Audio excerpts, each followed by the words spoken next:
మొట్టమొదటిసారిగా జననేత జనసేన అధినేత పవన్ కళ్యాణ్ గారితో పొత్తు పెట్టుకోవడం తెలుగుదేశం పార్టీ చరిత్రలో ఏ ఎన్నికల్లో 94% రాలేదు. మొట్టమొదటిసారిగా రికార్డు బద్దలు కొట్టాం. హలో ఫ్రెండ్స్, నేను రాజు గారు. ఇవాళ తెలుగుదేశం పార్టీ అధినేత ఆంధ్రప్రదేశ్ ముఖ్యమంత్రి నారా చంద్రబాబు నాయుడు గారు ఒక సెన్సేషనల్ కామెంట్ చేశారు. అది పవన్ కళ్యాణ్ గారిని ఉద్దేశించి, జనసేన పార్టీని ఉద్దేశించి.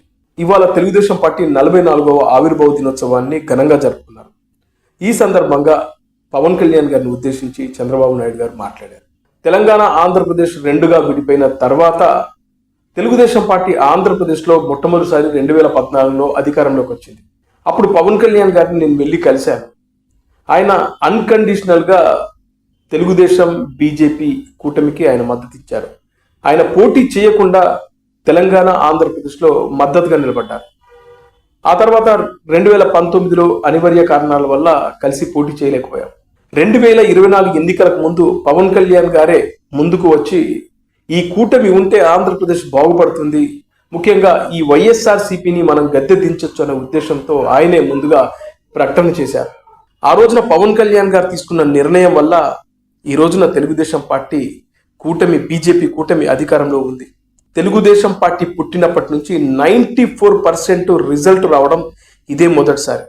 తెలుగుదేశం పార్టీ చరిత్రలో ఇదే అతిపెద్ద విజయం. దీని వెనకాల జనసేన పార్టీ, బీజేపీ కూటమి ఉండడం మనం మర్చిపోకూడదు.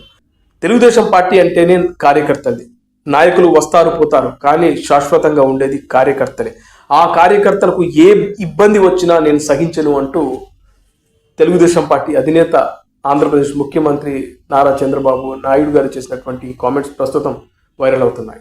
రాష్ట్రం ఏమవుతుంది, 30 ఏళ్ళు ఎన్నికెళ్ళాం, దీన్ని మళ్ళా నిలబెడతామని అనుమానం అందరిలో ఉంది. కానీ ఆ రోజు మీరు గుర్తుపెట్టుకోవాల్సింది, సరైన సమయంలో సరైన నిర్ణయం. మొట్టమొదటిసారిగా జననేత జనసేన అధినేత పవన్ కళ్యాణ్ గారితో పొత్తు పెట్టుకోవడం, ఆయనే ముందొచ్చి అనౌన్స్ చేయడం, తర్వాత బీజేపీతో కలవడం. రాజకీయాల్లో ఎప్పటికప్పుడు ఎత్తులుంటాయి, పై ఎత్తులుంటాయి, స్ట్రాటజీస్ ఉంటాయి. సరైన సమయంలో సరైన నిర్ణయం తీసుకొని తెలుగుదేశం పార్టీ చరిత్రలో ఏ ఎన్నికల్లో 94% రాలేదు. మొట్టమొదటిసారిగా రికార్డు బద్దలు కొట్టాం.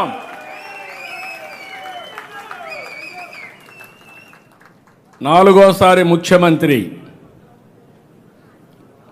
3 సార్లు ప్రతిపక్ష నాయకుడిగా పనిచేశా, 30 ఏళ్లుగా పార్టీ అధ్యక్షుడిగా ఉన్నా. నాకే అర్థం కాలేదు. ఈ కామెంట్స్ విన్న తర్వాత ఎవరికైనా అనిపించేది, చంద్రబాబు నాయుడు గారికి జనసేన పార్టీ అధినేత పవన్ కళ్యాణ్ గారి పైన కృతజ్ఞత ఉన్నట్లు స్పష్టంగా కనబడుతుంది. జనసేన పార్టీ గనక ఈ ఎన్నికల్లో అండగా నిలబడి ఉండకపోతే పరిస్థితిని ఊహించలేం. ఎందుకంటే మళ్ళీ జగన్మోహన్ రెడ్డి గెలిచేవాడు.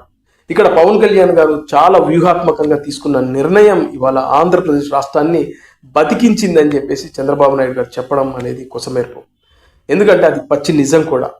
పవన్ కళ్యాణ్ గారు చేసినటువంటి త్యాగం అంతా ఇంత కాదు. ఎందుకంటే పవన్ కళ్యాణ్ గారిని జనసేన పార్టీకి సంబంధించిన కార్యకర్తలు, నాయకులు ఎన్ని మాటలన్నా కూడా ఆయన భరించి ఈ నిర్ణయం తీసుకున్నారు. అదే ఇవాళ మంచి రిజల్ట్ ఇచ్చింది. అది చంద్రబాబు నాయుడు గారికి బాగా తెలుసు కాబట్టే తెలుగుదేశం పార్టీ 44వ ఆవిర్భావ దినోత్సవం సందర్భంగా చేసిన కామెంట్స్ అని.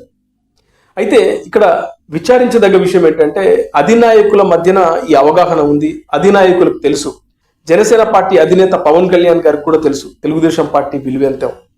అలాగే చంద్రబాబు నాయుడు గారికి తెలుసు కాబట్టి ఆయన ఈ కామెంట్ చేశారు ఇవాళ. అలాగే లోకేష్ కూడా తెలుసు జనసేన పార్టీ బలమెంతో. వీళ్ళ మధ్యన మంచి అవగాహన ఉంది. కానీ ఇక్కడ కార్యకర్తల మధ్యనే కుదరట్లేదు. ఇరు పార్టీలకు సంబంధించినటువంటి కార్యకర్తల మధ్యన గ్యాప్ వస్తుంది. ముఖ్యంగా తెలుగుదేశం పార్టీకి సంబంధించినటువంటి ఎమ్మెల్యేలు ఉన్న చోట జనసేన పార్టీకి సంబంధించిన కార్యకర్తలను, నాయకుల్ని కలుపుకోలేకపోతున్నారు. అదేవిధంగా జనసేన పార్టీ ఎమ్మెల్యేలు ఉన్న చోట తెలుగుదేశం పార్టీ కార్యకర్తలకు, నాయకులకు ఇంపార్టెన్స్ ఇస్తున్నారు.